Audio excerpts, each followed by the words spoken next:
உச்சி மீது வாடிருந்து விழுகின்ற போதிலும் அச்சமில்லை. இது போல இடர்களெல்லாம் வரும். எத்தனையோ மேடு வெள்ளம் வழியிலே நம்மை இடர வைத்து தள்ள பார்க்கும் குழியிலே அத்தனையும் தாண்டி காலை நீ அஞ்சாமல் கடமையில் இதெல்லாம் நீங்க பேசுறதுனால நம்ம மாற்றி விட்டு போயிருக்கீங்களா? நீங்க கண்கோண போக்கெல்லாம் போயிட்டு இருக்கீங்க. அதெல்லாம் ஆபத்து. வேலை தாண்டி மறைந்திருக்கும் ஆணை கட்டம் மலைராஜன் மகளே நீ மனமையப்பா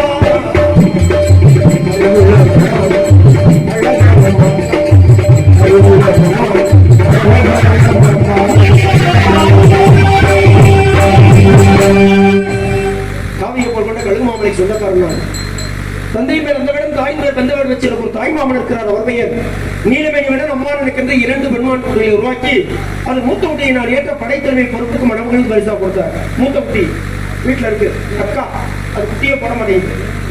இது இளைய குட்டி தோல் குட்டி.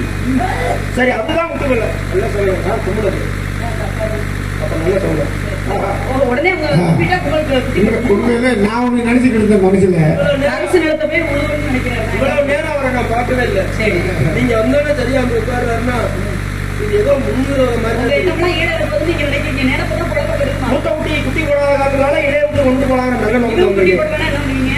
அப்படி அவசரம் என்ன அவசரமா நம்பிக்கைதான் மனித வாழ்க்கை. மனிதன் நினைச்சதெல்லாம் நினைப்பதெல்லாம் நடந்து விட்டா தெய்வம் கேட்டுக்காங்க. 90 அடி வெட்டோம். சரி தண்ணி வரல போட்டுட்டு போயிடும்.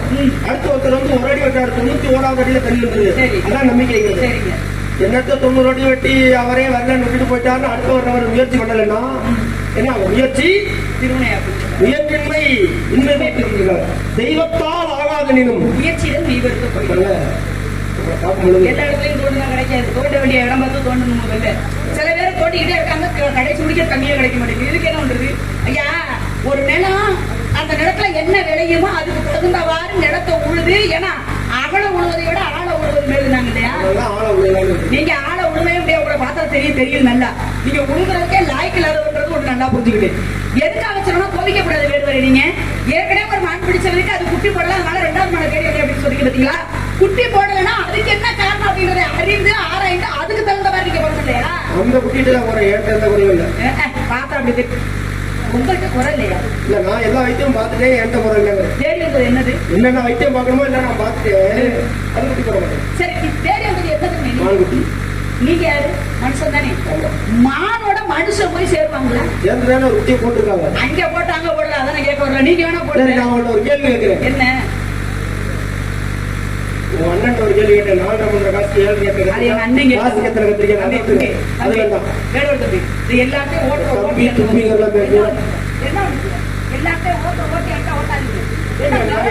யாரையும் போய் பேசுனதே இல்லை. நான் எல்லாத்தையும் ஓட்டினா எங்க அண்ணன் கேட்டாரு. என்ன ஒருத்தர் மர கும்பிடுற மாதிரி கேவலப்படுத்தி என்ன இதுவரை ஓட்ட மாதிரி இருக்க? நான் யார்கிட்ட ஓட்டுறீங்க? யாருக்காவது மரியாதை பேசாம இருக்காங்க. இப்ப முடிக்க உங்களை வாங்க போங்கன்ற மறு வார்த்தை நான் பேசவே கிடையாது எதுவுமே. அப்புறம் மனசை புட்படுத்துற மாதிரி என்ன பேசிட்டேனா? வேற ஒரு பெண்களை நான் ஏறெடுத்து கூட பார்க்க மாட்டேன். சரி பத்தியா இதுக்கு துப்பிட்டாரு. அப்ப அதுவும் நிஜமோ அவசரமா தெரியும். அப்ப என்ன போய் நீங்க எல்லா பக்கம் ஓட்ட மாதிரினா அப்ப பாக்குறவங்க என்ன நினைப்பாங்க? என்ன நினைப்பாங்க? நிறைய அந்த மாதிரி போனா வருவாங்க. தம்பி நீ பத்தியா நான் உங்களுக்கு ஒரு கேள்வி கேட்கிறேன். என்ன இந்த கேள்வி நீங்க பதில் சொல்லுங்க. நான் என்ன பிடிக்கிறேங்கிறத நான் சொல்லுவேன். என்ன கேள்வி கேட்க நீங்க கேள்வி கேட்க கொண்டு வரா? மான் பிடிக்க வந்தா மானை பிடிச்சிட்டு போயிட்டே இருந்தீங்க. மான் வேகமா மனவேகம் பண்ணாங்க. இந்த இடத்துல மாநில சுற்றி வேலையை நீங்க தான் பாக்குறீங்க. இந்த வேலையை தாண்டி உங்க மான் வர்றதுக்கு வாய்ப்பே கிடையாது. அப்படி மேற்கொண்டு மான் இருக்கு நீங்க சொன்னீங்கன்னா அது பொய். முதல்ல பொய். நீங்க ஏன் அப்படி பக்கத்துல வந்து பேசுறீங்க? பேசும்போது தெரியாம என் கை கட்டுச்சுன்னா அதை வச்சு என்ன எடுத்துக்கிட்டேன் அப்படின்னு ஊர்ல எனக்கு ஒரு கெட்ட பேர் வாங்கி கொடுக்கணும். சங்கத்துல நம்ம வந்து எங்க சங்கம் இருக்கு, சரி வேடுவர் சங்கம், அந்த சங்கத்துல எனக்கு ஒரு கெட்ட பேர் வாங்கி தரணும் சரி அப்படின்னு நீங்க முடிவெடுத்து நிக்கிறீங்க. இல்லன்னா உங்களை பத்தி யாருக்குமே எதுவுமே தெரியாது. இல்ல நான் ரொம்ப கட்டுப்பாடான சொல்லிதான் மற்றவங்களுக்கு பேசுறேங்க. என்ன கேட்க போறீங்க கேள்வி? இல்ல வளர்த்துக்காங்க காட்டுல இருக்கிறவங்க அதே மாதிரி காட்டு நல்லாத்தான் இருந்துச்சு. அவங்களுக்கு குழந்தைக்கு வருங்க. நீங்க குட்டி போட ரெண்டாவது குட்டி போட வைக்க போறாங்க. குட்டி போடலன்னா அடுத்த கூட தெரியுங்களா? தெரிய மாட்டா கேட்குறீங்க. என்ன உங்கள்கிட்ட என்ன குழந்தை எனக்கு தெரியும். குட்டியை கேட்டாதான் தெரியும். அடக்கம் இல்லையே, எவ்வளோ ஒடுக்கம் இல்லையே. அடக்கம் அமரவர்களுக்கு மடங்காமை யாருக்கு பெண்மைனாவே மென்மை என்று பொருள் இருக்கு. ஒரு பெண்ணு பேசினா ஒரு ஆம்பளைக்கு ஆசை வரணும். எப்படியா பேசுது ஒரு பெண்ணு ஆசை வருதுன்னா அந்த பெண்ணு எப்பேற்பட்டவங்க அடிக்கடி தயாரா இருக்கிறவங்க நீங்க வந்து காட்டுக்குங்க. என் வீட்டுக்கு வந்தீங்கன்னா வந்தவங்க வரவேற்கிறது பண்பாடு. இந்த காட்டுக்கு வந்துட்டு இங்க மாண்டுக்கு நீங்க இரண்டாவது பேசும்போது ஐயா வாங்க வணக்கம் அப்படின்னு கும்பிட்டு என்னால சிரிச்சு பேச முடியாது. அப்பதான் பேசுறேன். மான் வயிற்றுல ஒரு மனுஷன் பிறந்தான். சரி கேட்டீங்கள மானை வந்து நீங்க எப்படி குட்டி போட வைக்க முடியும்? மான் வயிற்றுல ஒரு மனிதன் பிறந்திருக்கான். மான் குட்டியை தான் போடணும். ஆனா ஒரு மானும் ஒரு மனிதனை பெற்றெடுத்துச்சு. இது ராமாயணத்துல. இதை இல்லைன்னு யாரும் மறுக்க முடியாது. நீங்க அதே மாதிரி படிச்சிருக்கலாம், படிக்காம இருந்திருக்கலாம். படிக்காம இருந்தா உங்களை காட்டி கொடுக்கணுங்கிறதா கேட்கல. அப்படியெல்லாம் பேர் வந்து எனக்கு அவசியம் இல்லை. எனக்கு இல்ல இல்ல இந்த கேள்வி கேட்டு ஒரு அசிங்கப்படுத்தி யாரு தெரியாம போயிருவாங்க. பேசுறதுக்கு சரக்கு இல்லாதவங்க ஒரு கேள்வியை கேட்டுக்கிட்டு அந்த கேள்வியை தொங்கிக்கிட்டு இதுக்கு பதில் சொல்லிட்டு பார்க்கலாம் அப்படின்னு கூத்த கிடக்குறது. எனக்கு பேசக்கூடிய அளவுக்கு நிறைய சேர்த்து வச்சிருக்கேன் தெரியுது. அதனால எனக்கு பேச முடியும். அப்படியெல்லாம் உங்கள்கிட்ட நம்ம கேள்வி கேட்டு நான் பேருவாங்க எனக்கு அவசியம் இல்லை. ஆனால் இந்த அகம்பாவம் இந்த வாய்க்காய் பேசின பத்திரமா விவரம் இருக்கணும்.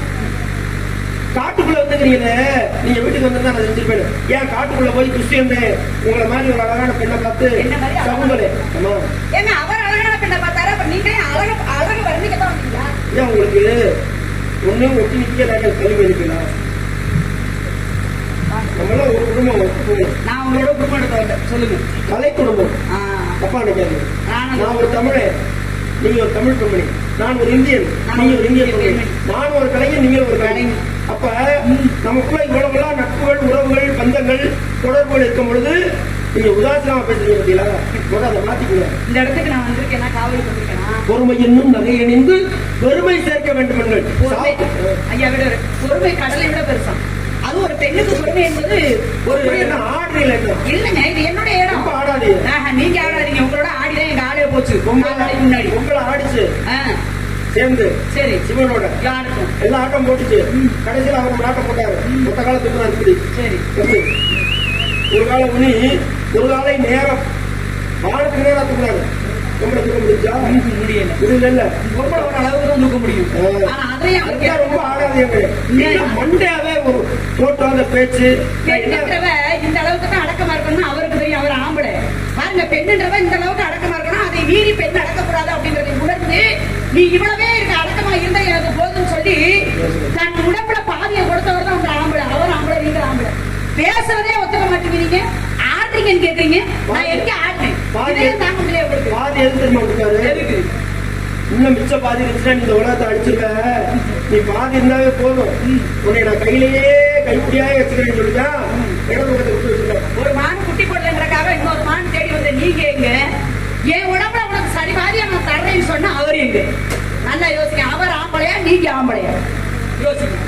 ஒரு விஷயம் என்ன பார்த்து நான் வந்து உங்கள்கிட்ட ஒரு கேள்வி கேட்கிறேன். மானுக்கு பிறந்தான் ஒருவன் நீங்க எடுங்க ராமாயணத்துல. அவர் ரிஷியசுங்கர் மகரிஷி என்று சொல்லக்கூடிய கலைக்கோட்டு மகரிஷி கலைமானுக்கு பிறந்தாராம். அவர் ஏன் பிறந்தாங்க எதுக்கு பிறந்தாங்க அது தேவையில்லை. அங்கெல்லாம் நீங்க அந்த பக்கம் போகாதீங்க. மான் வயிற்றுல ஒரு மனிதன் மறந்துருக்கான்னா என்ன நடந்திருக்காங்க? ஓ, நீங்க இனப்பெருக்கத்தை சொல்ல வரீங்களா? நானும் மிருகமும் கூடுதல் சொல்றீங்களா? அங்க கூடி பிறந்தது இல்லையா? கோழி இருக்கு. கோழி வந்து கோழி முட்டை வச்சுச்சுன்னா அது ஒரு நியாயம் இருக்கு. கோழி வாத்து முட்டை வச்சுச்சுன்னா என்ன நடந்திருக்கு? கோழி ஆடு ஆட்டுக்குட்டியை கொடுத்துனா அது நியாயம். ஆடு நாய்க்குட்டியை கொடுத்துனா என்ன நடந்திருக்கு? இந்த கழிவுல என்னமோ கரெக்டுன்னு சொல்றாங்க, நம்ப முடியல. இல்ல, ஒரு ஆடு நாய்க்கு போட்டு இருக்கு. அதான் நான் சொல்றேன், நம்ப முடியல. கண்ணால பார்த்தாலே நம்பலாம். இப்ப இதெல்லாம் உலகத்துல எப்படி வித்தியாசமோ அது போல இந்த குட்டியும் மான் வயிற்றுல பிறந்தது. நான் மாடு அதிசயமா 10 மத்து இருக்கு. சொன்ன கேட்கணும், சொன்ன பத்தி இருக்கணும். மாடு மாடு என்று தீர்வின் வார்த்தையை மாறாமல் பேசினேன். வார்த்தையை மாறாமல் பேசினேன்.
எனக்கு யாருன்னு உங்களுக்கு நான் யாரா எனக்கு ஒண்ணு எங்க அம்மாவா இருக்கணும். சரி தம்பி சொன்னா கேட்க அந்த மாதிரி பண்ணாரா? எங்க அம்மா சொன்னா இல்ல எங்க சின்னம்மா பெரியம்மா இருந்தாலும் கூட ஒரு நியாயம். இல்ல எனக்கு கூட பிறந்த அக்கா தங்கச்சி இல்ல சின்னம்மா மக பெரியம்மா மக ஏதாவது சொல்லி கேட்கலாம். அப்படி இல்ல என் முன்னாடியா இருந்தா நம்ம முன்னாடி சொல்லுங்க. முன்னாடி சொல்லி கேட்குறீங்களா? குட்டி உடல இருந்தா ஒண்ணு விட்டுட்டு தாரை சொன்னான். சுக்ரீவன் போய் வாலிய கூப்பிட்டா வாசப்படியில் என்ன வாடா கை வாடா சண்டைக்கு கூப்பிடுறது. சுக்ரீவன் கூப்பிடுறான் வாலிய. அப்ப வாலியுடைய மனைவி தாரை சொல்றா, எங்க உங்களை அந்த கோடியில கண்டாவே இந்த கோடியில உங்க தம்பி பயந்து ஓடுவாரு. ஆனா இன்னைக்கு ஒரு வாசப்படியில வந்து நின்று சரியான ஆம்பளையா தான் சண்டைக்கு வாடான்னு கூப்பிடுறாரு. தயவு செய்து போகாதீங்க, இங்க ஏதோ ஆபத்து இருக்கு அப்படின்னு சொல்லாம ராமன்னு ஒருத்தர் இருக்கிறாரு, அவரை மூலமா உங்களை கொல்ல போறாங்கன்னு முன்னாடியே சொல்லிச்சு. யாரு? தாரை. எல்லாரும் சொல்லுவாங்க என்ன சொல்லி எழுத்துற வாசித்தால் பின்புத்தி பின்னாடி நடக்கக்கூடியதை முன்னாடியே அந்த அம்மா சொல்லிச்சு. பாருங்க ராமன் இந்த ராமனை சொல்லதான் வாலி கோபம் இருக்கான். பெண்மன்றதான் பிழைத்தனைனார். பொங்கலை எல்லாட்டி கொடுத்தே அடிக்க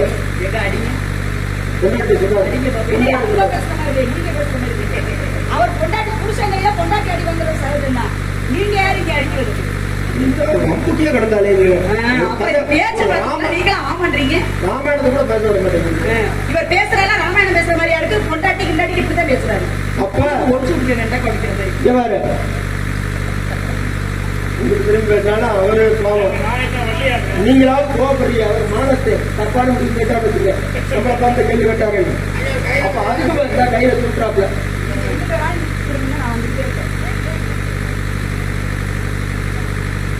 ராமனை தவறாக சொன்னாயே அவர் யாரு? ராம அவதாரம். எப்படிப்பட்ட அவதாரம்? அப்படிப்பட்ட ஒரு அவதார புருஷனை தவறான ஒரு வார்த்தை சொல்லிட்டீங்க.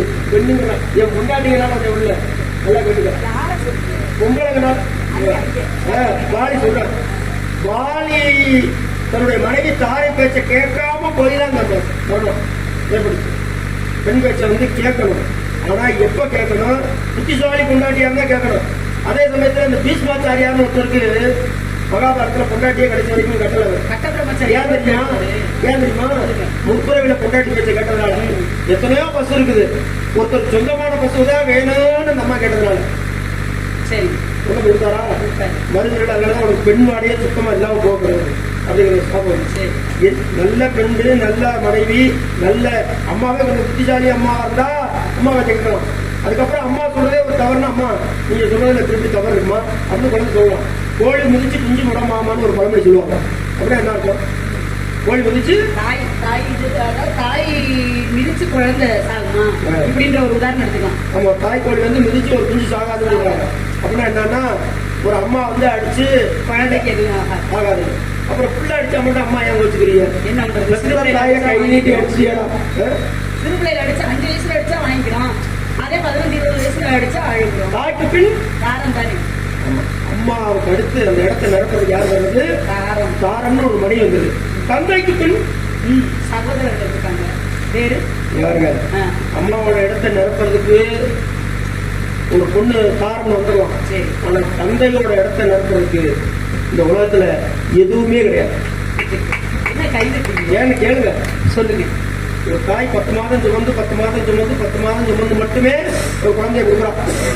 வருஷத்துக்கு ஒரு குழந்தை என்ன வச்சுக்கல, 4 குழந்தை. ஆனால் ஒரு தகப்பன் 4 குழந்தையும் சுமந்து தன்னுடைய மனைவியும் சுமந்து அந்த குழந்தையில 20 வருஷம் 25 வருஷம் கல்யாணம் பண்ணி கொடுக்குற வரைக்கும், படிக்க வைக்கிற வரைக்கும், நகை வாங்குறதுல இருந்து சொத்து சேர்க்கறதுல இருந்து எல்லா சுமையும் ஒரே ஆள் யார் சுமக்கிறது? தகப்பன். ஆனா தகப்பன் சுமக்கிற சுமை வெளியே தெரியாது. ஏன்னா அந்த மண்ணுக்கு அடியில வேர் இருக்கு பத்தியா? வேர் வெளியே தெரியாது. அது கூட தகப்பன். இப்ப இங்க ஆண்களுக்கு சிறப்பு இருக்கு, பெண்களுக்கு சிறப்பு இருக்கு. ஆனா உங்களை மாதிரி இப்படி ஆணவமா பேசுறீங்கன்னா அப்புறம் நான் பெண்கள் அதிகமா இருக்கிறதுனால, பெண்கள் கிட்ட அதிகமா இருக்கிறதுனால பெண்களை வந்து ஒரு மாதிரி பேசக்கூடாதுங்கிறதுக்காக பேசுறேன்.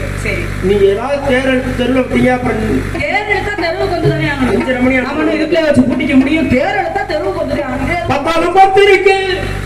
பாடி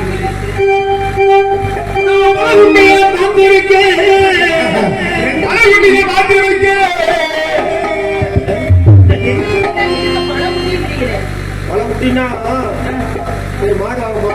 சரி, போன ஒரு இந்த மாட்டை பிடிச்சி வந்துடும்.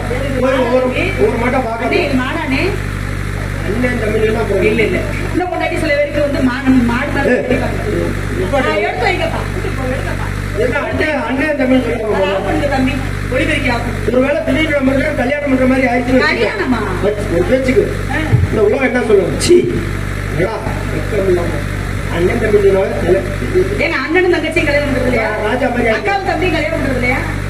ஏது நம்ப போச்சு விளம்பரம் அப்படின்னு நீங்க பாடி முடிங்க. உங்க சட்டம் இல்லைங்க. சரி, சட்டம் இல்லைன்னா போங்க. நீங்க சொன்னா நான் ஏன் கேட்கணும்? நீங்க எனக்கு யாரு சொன்னா கேட்கணும்? நீங்க எனக்கு அம்மாவா, சின்ன தலா, பெரிய தலா, என் அக்காவா, தங்கச்சியா, யாருன்னு அவர் கேட்டிருக்காரு. அக்கா தங்கச்சியா, அம்மாவோ பெரியம்மாவோ சொல்லித்தான் கேட்கணும்ல. பெண்ணு யாரு நல்லதை சொன்னாலும் கேட்கலாம். ஏன்னா இடத்துக்கு தலைவி நானு, நான் சொல்றத உங்களால ஏத்துக்க முடியல. இன்னொரு விஷயம், அப்ப இடத்துக்கு தலைவி நானு, இந்த இடத்துல எந்த மிருகங்கள் வரும் வராதுன்றது எனக்கு தான் தெரியும். அப்ப அதை அறிஞ்சுதான் நான் சொல்றேன். அப்ப அதை ஏத்துக்கக்கூடிய மனப்பக்குவம் உங்களுக்கு இல்ல. இன்னொரு விஷயம், நீங்க தெரியாம படிக்கிறீங்க. மான்குட்டி எது? என்ன? நான் யாரு? சரி, நீங்க யாரு? நீங்க ஏன் இங்க நிக்கிறோம்? நான் ஏன் உங்கள்ட்ட வந்து பேசுறேன்? இதெல்லாம் தெரியாம நிக்கிறது நீங்க. அதெல்லாம் தெரிஞ்சுச்சுன்னா நான் ஏன் உங்கள்ட்ட நின்று பேசுறதுக்கு எனக்கு தேவைமா? ஒரு இன்னொரு விஷயம், தாய் இறந்தால் அறுசுவை உணவு தான் போகும். ஒவ்வொரு ஆண்களுக்கும் தாய் இறந்துட்டு அறுசுவை உணவு வேணும். தந்தை இறந்துட்டாங்கன்னா அறிவு போயிடுமா? உடன் வந்த சகோதரர்கள் இழந்தால் தோல் வலிமை போகும். பெத்த பிள்ளைகளை இழந்தால் செல்வம் போயிடும். ஆனா சம்சாரம் போச்சுன்னா சகலமே போயிடும். இது எப்படி கூட்டம் தெரியுமா? கிளி மாதிரி கொண்டாட்டி இருக்கையில குரங்கு மாதிரி வப்பாட்டி எடுக்கிற கூட்டம். அவ கொண்டாட்டி சத்தா சொல்லவா வேணும்? இன்னொரு விஷயம், குரங்கு மாதிரி கொண்டாட்டி வச்சுக்கிட்டு என்ன பண்றது? கிளி மாதிரி ஒரு வப்பாட்டி எடுங்க. அதுதான் பிரச்சனையே. அதுதான் கொஞ்ச நேரம். இன்னொரு விஷயம் சொன்னீங்க, நீங்க எல்லாமே பொதுவாக பெண்கள் குறுகிய மனப்பான்மையா இருக்கீங்க. பரந்த நிறைந்த சிந்தனை உங்களுக்கு இல்ல. பொதுவாகவே தெரிஞ்சுங்க, இப்ப ஒரு ஆண் மகன் 2வது திருமணம் பண்றான் அப்படின்னா உடனே அவனை பெரிய அயோக்கிய மாதிரியும் அவனை ரொம்ப கெட்ட மாதிரியும் இப்படி எல்லாம் சித்தரிச்சு பேசி கேவலப்படுத்தி இந்த சமுதாயத்தில் அப்படி ஒரு முத்திரை குத்தி விட்டீங்க. இப்ப ஒரு 4 கிடைச்சுங்க, கல்யாணம் பண்ணி 4 குழந்தைங்க. சரி, இந்த ஒவ்வொரு குழந்தையும் பிறக்கும் பொழுது என்னுடைய மனைவி சத்து சத்து பிழைக்கிறான். கட்டும் போது நமக்கு அடிக்கடிதான் வலிக்கும். 21 எலும்பு ஒடிச்சுன்னா உடம்புல என்ன வலி இருக்குமோ அதான் இந்த பிரசவம். ஒரு எலும்பு ஒடியாவே வலிக்கும். 21 எலும்பு ஒடிச்சுன்னா என்ன வலி வலிக்குமோ அப்படி வலிக்கும் ஒரு குழந்தை பிறக்கும் பொழுது பிரசவ வலி. அப்படியெல்லாம் கஷ்டப்பட்டு குழந்தைய பெற்று வளர்த்து ஆளாக்கிட்டு இருக்கும்போது அவ ஒருத்தியா வீட்டு வேலை, தோட்ட வேலை, ஆடு மேய்க்கிறது, மாடு மேய்க்கிறது, வாசம் போட்டுறது, கோலம் போடுறது, சாணி எடுத்து போடுறது, துணிதை வைக்கிறது, இத்தனை வேலையை ஒருத்தியா கஷ்டப்படும் போது எனக்கு மனசு வலிக்குது. அவன் 4 பிள்ளையும் பத்தி ஒருத்தியா போய் கஷ்டப்படுவாங்க.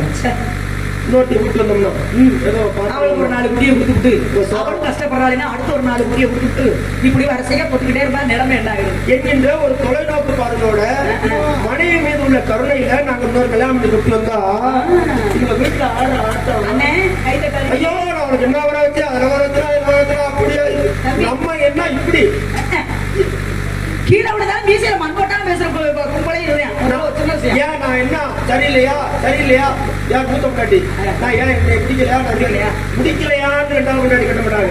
முடிச்சிருந்தா ஒரு லட்டு வாங்க, இன்னொரு லட்டு கொடுங்க அப்படி கேட்கறோம்னா என்ன அனுபவப்பட்டவனே பேச முடியும் இல்லைங்க. ஒரு கடையில ஒரு தோசை வாங்குறோம், இன்னொரு தோசை கொடுங்கன்னா என்ன அர்த்தம்? முதல்ல சாப்பிட்ட தோசை நல்லா இருந்துச்சு, மூத்த கொண்டாட்டி நல்லா இருந்தா 2வது முன்னாடி கட்டுவாங்க. சரி, நீங்க எல்லாம் சொல்றது ஏன் நான் என்ன குறைய கட்டிய நீங்க இன்னொரு போய் கொடுங்க இருக்குன்றதுக்காக ஒரு தோசைக்கு 2 தோசை சாப்பிடுங்க. மனசுலாங்க ஐயா நல்லா இருக்கு திரும்ப தோசை சாப்பிட்டா அந்த வயிறு என்னத்துக்காகிறது வெடிச்சிடாதா? இன்னொரு விஷயம் நீங்க சொல்றதுக்கே நான் வர்றேன். சாப்பிட வெளியே போக ஒரு தகப்பை வந்து ஒரு குடும்பத்துல 4 பிள்ளையை பெற்ற பிள்ளைய வளர்க்கறதுக்கு கஷ்டப்பட்டு, ஏன்னா மரத்தினுடைய வேர் மாதிரியாம் தகப்பை வெளியில தெரியாது, ஆனா தாய் வெளியில தெரியுற. தாய் வெளியில தெரியுறா. மரம்ன்றது தாய், வேறுன்றது தகப்பேன். மரம் சாஞ்சு போச்சுன்னா திரும்ப வராதுங்க, திரும்ப கடை வராது. ஆனா அந்த வேறு மட்டும் திரும்ப துளுத்துக்கிட்டே இருக்கும். அந்த வேறு தான் ஆண்கள் திரும்ப துளுத்துக்கிட்டே இருப்பாங்க. இதுல ஒரு விஷயம், ஒரு குடும்பத்துல தகப்பை இல்லைன்னு வச்சுக்கோங்களேன், அந்த 4 பிள்ளைய வளர்க்கறதுக்காக தாய் என்ன கஷ்டப்பட்டு வேணாலும் பிள்ளைய காப்பாத்திடுவா. ஆனா ஒரு விஷயம் சொல்லுவாங்க, பெத்த தாய் தான் தகப்ப இல்லாத குறைய தாய் தீர்த்துருவா. தாய் இல்லாத குறைய தகப்ப நடத்திக்க முடியுமா? சொல்லுங்க பாப்போம். ஒரு குடும்பத்துல தகப்பன் இல்லாத குறைய, அதாவது தாய் இல்லாத குறைய தகப்பை மட்டும் இல்ல யாருனாலையுமே தீர்க்க முடியாது. ஆக ஒரு குடும்பத்துல ஆக சிறந்தவ பெண் மட்டும்தான். அதனாலதான் சொல்றேன், வேறு கண்ணுக்கு தெரியாது, மரம் கண்ணுக்கு தெரியும். மரம் சாஞ்சா திரும்ப வராது. வேறு வந்து என்ன செய்யும், மண்ணுக்குள்ள இருந்து திரும்ப முளைச்சுட்டே இருக்கும். அப்ப இவங்க என்ன பண்ணுவாங்க, மரம் சாஞ்சிருச்சு திரும்ப நம்ம முளைச்சிருவோம், திரும்ப ஒரு கல்யாணத்தை பண்ணுவோம், அப்படிதான் போய்கிட்டே இருப்பீங்க. இதுதான் நீங்க. இப்ப இதை ஏன் தெரியுமா அந்த அம்மா நிறுத்தி வச்சிருக்காங்க? நான் அதுல வந்து கிட்டக்குள்ள பேசுவேன், அதை வச்சு உங்களுக்கு என்ன பண்ணாரு கிட்ட வந்து பேசி எங்க நீங்க பண்றதான் பண்ணுங்க, நான் பாக்குறேன். மிரட்டுறீங்களா நானும் இருக்கேன். நல்லா யாராவது சொல்லுங்க, நான் மிரட்டுறேன்னா இந்த மாதிரி சின்ன பையனா இருக்காங்கிறதுக்காக நீங்க மிரட்டுறீங்களா? ஐயோ நல்லா இருக்கு, இவர் சின்ன பிள்ளைன்னு யாரும் நம்பாதீங்க தயவு செஞ்சு. இவரோட 20 வயசு 28 வயசுக்கு நான் தான் சின்ன பிள்ளை. எனக்கு மொத்தமே நீங்க அந்த 25 புரட்டி போடுங்களேன் தெரியும் எல்லாருக்குமே. போங்க போங்க போங்க புலகாதீங்க நீங்க பத்தாலும் மத்துருக்கு நாங்க எந்த பயப்பட்டு பேசிக்கிட்டே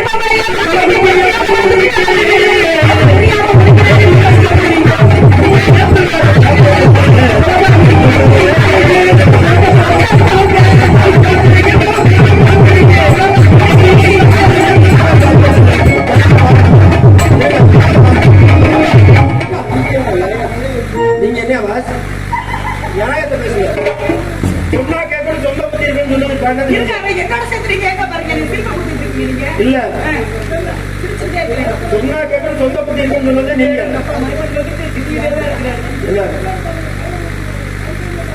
தனித்தனியா பாடுறான். யார் பாடணும்னா எல்லாம் முன்விரோதம், அதனால ஒண்ணு அந்த விட்ட குறை தொட்டவரம்பாங்க. எங்கேயாவது யாராவது திடீர்னு பார்ப்போம், எங்கேயோ பார்த்த மாதிரி இருக்கு முன்பிறவில்லை அவர் நமக்கு அப்பாவோ அண்ணனாவோ தம்பியாவோ மகனோ. அதே சமயத்தில் பிடிக்காது. முன்ஜென்மத்துல அவங்க நம்ம பக்கத்து வீட்டுல எதிரியா இருந்திருப்பாங்க. நீங்க 2 பேரும் முன்ஜென்மத்துல 2 பேரும் ஒரு லேண்டு குப்பை கூட்டி எங்க நிக்கிறாங்க. என் இடத்துக்கு வந்து என்னைய கட்டி ஏறாரு, இவர் கதை கேட்க மாட்டாரு, என்னையவே திட்டிட்டு இருக்காரு ஒரு பொம்பளை குட்டி. நீங்க சொன்னா கேட்கற சொந்த பத்தி இருக்குன்னு பாட்டு பண்ணீங்களா? அதுக்கடுத்து யார் பாடணும்? நீங்க தான் பாடணும். அப்ப எப்படி நீங்க பண்ணீங்க? கட்டி தங்க வட்டி எடுத்து காதலில் சாறு பிழியுமே தட்டி தட்டி சிற்பிகள் செய்த அது நினைக்கும் பருவமும்மா.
Thank you.